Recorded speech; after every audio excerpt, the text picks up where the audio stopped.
Just say it, man. Don't make me ask 20 questions. What is the point? Get to the point. Just say it already! Welcome to the Podcram. It's time to listen and learn as psychologist Maya Shankar discusses goals and identity on episode 198 of The Knowledge Project with host Shane Parrish. When I think about identity, I think we benefit from having more expansive identities and identities that feel more malleable, that don't feel fixed in ways that are problematic.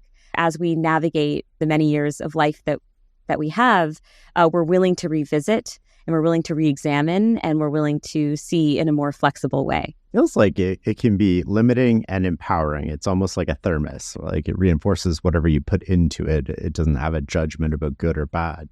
But if we identify as like a non-technical person or something, it's almost as if we absolve ourselves of the responsibility to learn and grow. So in a sense, you know, as you were saying that, it's almost like our identity is the story we tell ourselves. Absolutely. It's so well said. And it's very much a narrative we tell ourselves. And, you know, to your point, it can be extremely limiting because when we, in some ways, like typecast ourselves, let's say as being non-technical or as being not as social as other people or not as strong mentally or physically, whatever it is, that can really hinder our progress because there is research on identity priming, which says that we do act in ways that are consistent with our perceived identity or the identity we aspire to have, right? So when we see ourselves as a voter, we're more likely to vote. When we see ourselves as being, you know, eco-friendly, we're more likely to recycle. By the same token, if we see ourselves through these more negative labels, then we might also act in ways that align with that and needlessly hold ourselves back when it comes to making progress. And I really, really love your point, and it resonates with me so much about kind of accountability. Like when you self-identify as, say, non-technical, you're off the hook a bit, right? You don't have to try as much because you've just already decided that you fall into that bucket. And so you don't actually reach whatever growth potential you have in that area because you've kind of just written yourself off. That part really resonates with me, and I think that's an excellent point.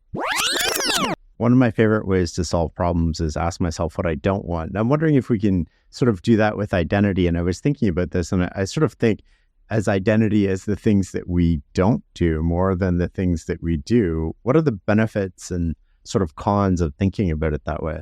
Wait, say a little bit more about that. I'm curious. You can just be like, you know, I'm a non-smoker instead of identifying as a smoker. And so you can sort of take the negative. What are the identities that I don't want? Yes. And then how do I avoid those? I mean, research has shown that can be as effective. And there's some research showing that when people are in the process of quitting, and let's say they're offered a cigarette, there is a difference in terms of expressed behavior if you frame your current state as being someone who is in the process of quitting smoking versus being someone who doesn't smoke.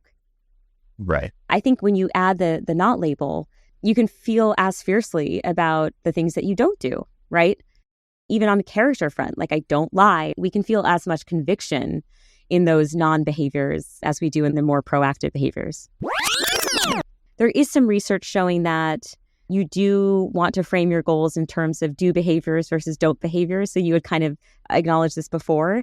It's much more easy to measure progress when we're engaging in proactive decisions or proactive behaviors rather than the abstinence of things. You say, okay, I want to be a runner. I'm going to start by running half a mile every day.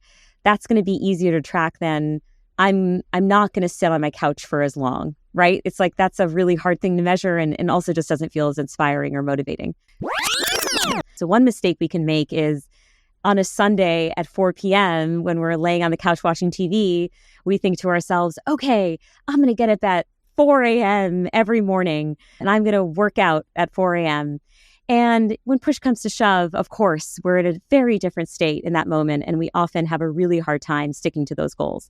And that's another example of an empathy gap between our present selves and our future selves, which can be very problematic. And so if you are up at 4 a.m. and you are at the gym working out, that's a reasonable moment to say, I'm going to try to keep doing this for however many days I can manage. You said debunking a myth often does little more than reinforce it. So if that's true, what can we do instead? It's a very particular claim, which is that when you are myth busting, you tend to say what is not true, right? So you say, it is not the case that blah, right? You try to correct the record, right? Disabuse people of this existing belief. But what they find in research is that very quickly after you say, read the public service announcement or you listen to the commercial, people forget whether there was a not or not in that sentence. And so what happens is you've actually just strengthened the neural connection between, okay, let's say in this case, we're trying to convince people not to boil their water because that won't get rid of lead.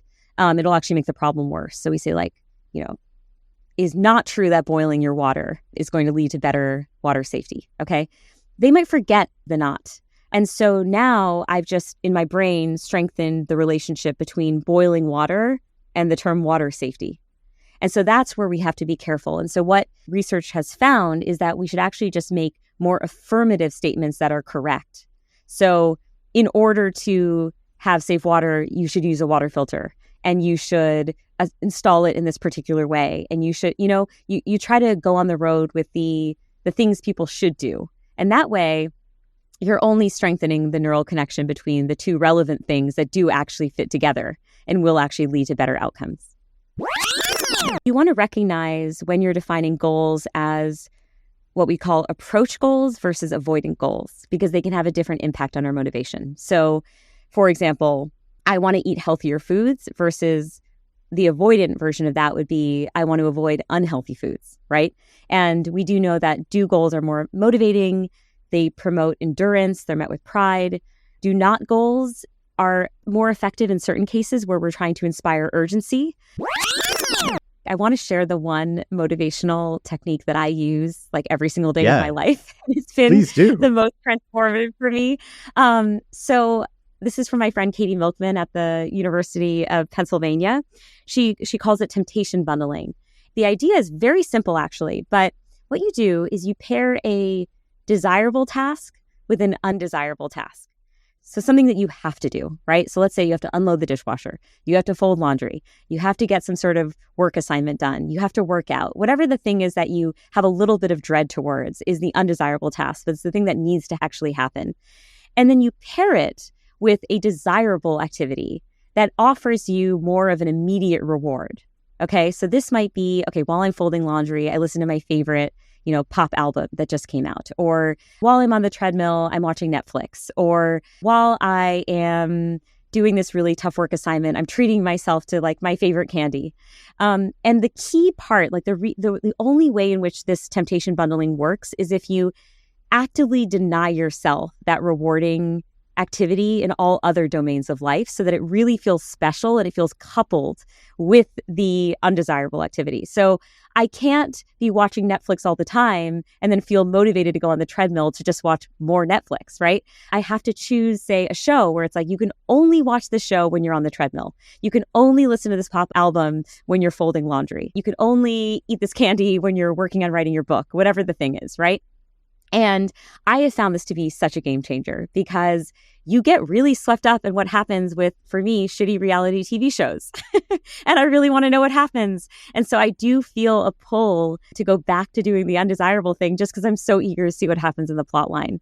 And so that one has been really effective for me. But again, you do have to be very rule-based here, which is that you can't indulge in that thing in other spaces.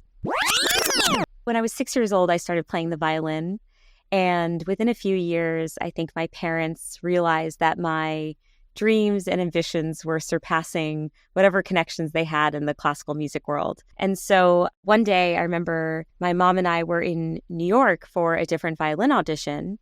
And she knew that the Juilliard School of Music in New York was what I had my sights set on, even though, by the way, Shane, I had absolutely no chance of getting it at all at that time.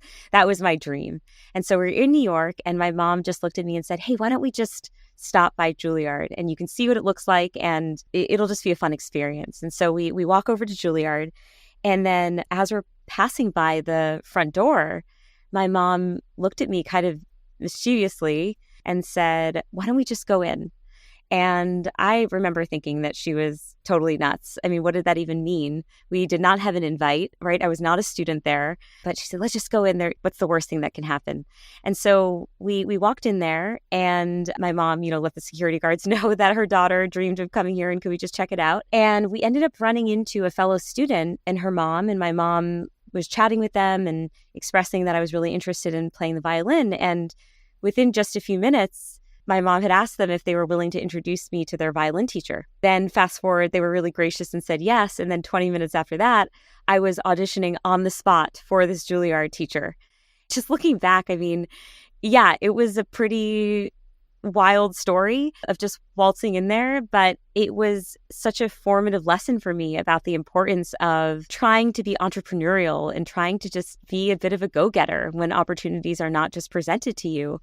And in this particular case, it carried a lot of importance because when I did play for the teacher that day, he was pretty forthcoming about the fact that I did not have any chance of getting in at my current ability level, but he believed in me. He thought I had potential and that with the proper training, I might have a shot. And so he invited me to study at his summer music program that year for just, 5 or so weeks. And so my mom and I packed up our bags and we went to Colorado and then we studied with him. And it was really only because of that training that I was able to pass the Juilliard audition in the fall. And so I'm grateful for my mom's courage. I'm also grateful for the happenstance of it all. But since then, I have been the type of person that sends many a cold email and walks through physical doors and metaphorical doors because whatever fear I had around it was kind of beaten out of me when I was a kid. Thanks for listening to this installment of The Podgram. I hope it contains something useful for you. If you enjoy these selections and are curious about the curator's own thoughts, you can check out my other podcast, Psychic Lube, where I share concise concepts meant to grease the intellectual gears and help get your creative juices flowing. Each episode is an ongoing collaborative project that welcomes listeners to expand or rebut its points by email or comment, the most interesting of which get incorporated through periodic re-recordings. As always, if you're intrigued by today's content, I encourage you to go listen to the full podcast in its original form directly from its creators so that their sponsors keep paying them to make stuff for us and nobody feels compelled to sue me for copyright infringement. Now, get off your phone and go do smart stuff. Have a productive day.